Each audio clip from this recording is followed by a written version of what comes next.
मेरे बालों को इग्नोर कीजिएगा, मैं बहुत बिजी हुई हूँ इसलिए हेयर ब्रश करने का टाइम ही नहीं मिला। लोगों ने स्क्रीन पर देखकर अगर कह दिया कि थोड़ा फुलर लुक आ गया है तो उसके ऊपर बात करने की क्या ज़रूरत थी। खामोश रह जाती या उसको एक्सेप्ट कर लेती, ये सोचने की बात है।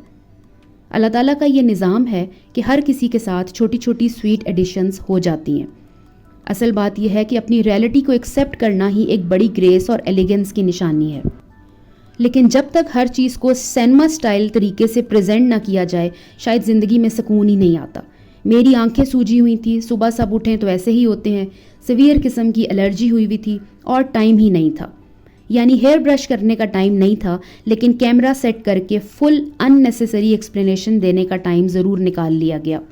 छोटी छोटी नेचुरल चेंजेस को ड्रामा बनाने की बजाय उनका पुरसुकून तरीके से वेलकम करना ज़्यादा खूबसूरत लगता है। और इतनी एक्सप्लेनेशन तो यही बता रही थी कि लोग जो कह रहे हैं वो ठीक कह रहे हैं। सफ़र का जिक्र है लेकिन मंजिल का पता नहीं, बातों का सिलसिला है पर सच कहीं दिखता नहीं। अब ये उलझी हुई कहानी देखकर सिर्फ ऑडियंस कंफ्यूज नहीं होती बल्कि तमाशा समझकर हंस भी रही है। लोग अब इसको सीरियस नहीं ले रहे बल्कि मजाक बना रहे हैं कि कभी लॉन्ग स्टे, कभी शॉर्ट स्टे, कभी शिफ्टिंग का प्लान और कभी शिफ्टिंग ही गायब। मतलब हर व्लॉग में नया ट्विस्ट और देखने वाला कहता है चलो आज फिर देखते हैं कि इनकी नई मज़ाहिया स्टोरी कौन सी है। अस्सलाम वालेकुम, उम्मीद है आप सब खैरियत से होंगे। व्लॉग हम सब ने देखा जहां हमारी बहन ने अपने घर की सो कॉल्ड डीप क्लीनिंग दिखाई। सादा सा सवाल मेरा ये है कि सिर्फ 6-7 महीने से एक घर में रह रही हैं तो इतना गंदा कैसे हो गया घर कि इनको डीप क्लीनिंग का ड्रामा करना पड़ गया। मतलब आधा साल गुजर गया और एक दफ़ा भी खिड़की की तरफ आंख उठाकर नहीं देखा, और फिर सडनली हस्बैंड को विंडोज़ के पीछे लगा दिया और प्राउडली कहना मेरे हस्बैंड ने तो विंडोज़ चमका दी। घर 6 महीने में इतना ख़राब हो जाए तो इसका मतलब ये है कि या तो रेगुलर क्लीनिंग हुई ही नहीं या फिर अब व्लॉग के लिए एक परफॉर्मेंस क्रिएट की जा रही है।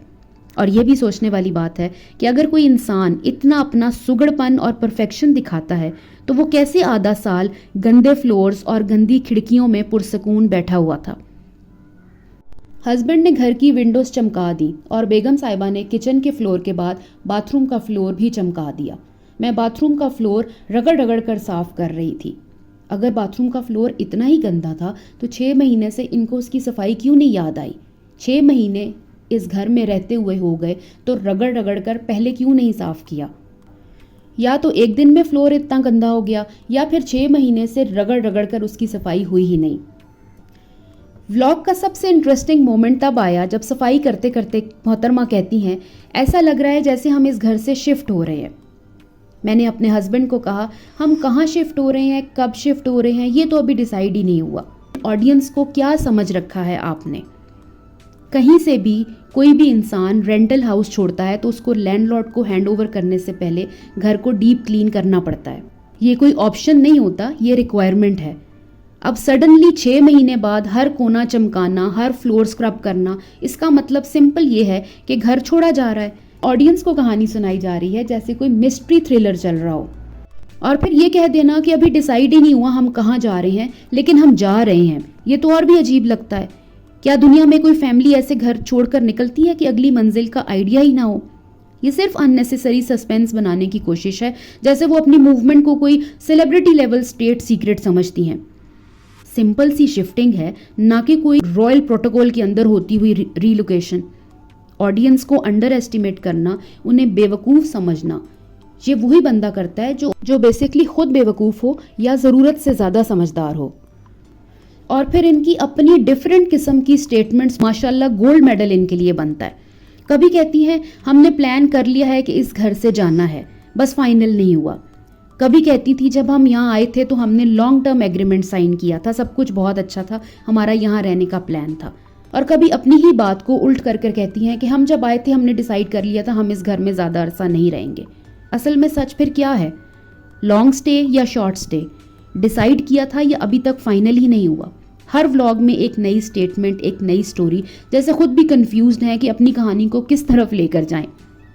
मेरा ख्याल है सबसे फ़नी कॉन्ट्रडिक्शन यहाँ पर यह है कि जो चीज़ें ऑडियंस के लिए मैटर करती हैं, कहाँ मूव हो रहे हैं, किस कंट्री में, किस सिटी में, उसकी रीजंस क्या हैं, आपको यहाँ पे क्या प्रॉब्लम्स फेस हुई, क्योंकि इनको हर व्लॉग में इनके प्रॉब्लम्स जो हैं वो बदल जाते हैं। उन चीज़ों को दानिस्ता तौर पर छुपाया जा रहा है। लेकिन बेसन, चावल, आटा, मैंने इतने लेग पीस बना लिए, ये चीज़ों की पूरी पूरी डिटेल सुनाई जा रही हैं। ट्रिवियल चीज़ों को अननेसेसरीली हाईलाइट करना और असल चीज़ों को कवर अप करना। साफ सिंपल पैटर्न है जहाँ पर लोगों को कंफ्यूज किया जा रहा है और फजूल किस्म का सस्पेंस क्रिएट कर रही हैं। और फिर कहती है मुझे फील आ रही है जैसे शिफ्टिंग हो रही है। आपको फील नहीं आ रही होगी, आप वाकई ही शिफ्टिंग की तैयारी कर रही हैं।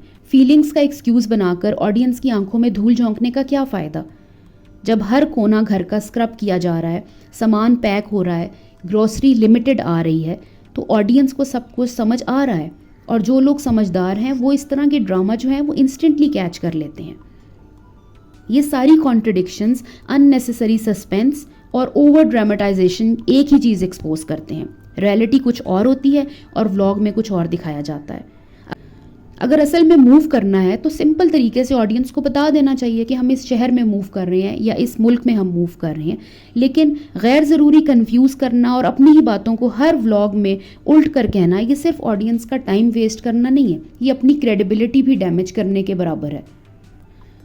तो आप सबको ये याद रखना चाहिए कि वो मूव कर रहे हैं, इस घर से जा रहे हैं, इस घर को उन्होंने छोड़ना है, लेकिन कब जाना है, कहाँ जाना है, ये उनको नहीं पता। सामान उन्होंने सारा पैक कर लिया है, हालात उनके नज़र आ रहे हैं, उनके हस्बैंड की मूवमेंट, उनके फ्रेंड्स का उनके घर आना जाना। Husband is leaving without me, पूरा व्लॉग ही इस चीज़ के ऊपर बना दिया, जैसे कोई दुनिया का पहला हस्बैंड है जो अपनी बीवी को छोड़ के 4 दिन के लिए किसी दूसरे शहर में गया। लोगों के शौहर 10-10 साल से बाहर बैठे हुए हैं, वो भी तो बीवियाँ हैं। लेकिन अपने आप को इस तरह जाहिर करना, मैं एक छोटी सी नन्ही मुन्नी बच्ची हूँ या मैं कोई छोटी सी काकी हूँ कि मेरा हस्बैंड 4 दिन बाहर चला गया तो पता नहीं क्या हो जाएगा। चीज़ों को इतना एग्जैजरेट करने की ज़रूरत नहीं होती। एज के साथ साथ इंसान में मेच्योरिटी भी आनी चाहिए। बहुत सारी दुनिया की ऐसी औरतें भी हैं जो अकेले घरों में अपने बच्चों को लेकर रह रही हैं, कई सालों से रह रही हैं। तो बंदा 4 दिन अपने काम करने चला गया है तो कोई ऐसी बात नहीं है, मर्द निकलते हैं अपने कामों को। लेकिन ये जो मोहतरमा कह रही हैं मेरे यहाँ पे बहुत ज़्यादा काम थे, आप उन अपने कामों के ऊपर फोकस करें और अपने आप को थोड़ा रेस्ट भी दें, क्योंकि आपको हेयर ब्रश करने का भी फिर टाइम नहीं मिलता। अपना बहुत ख्याल रखिएगा। अल्लाह हाफिज़।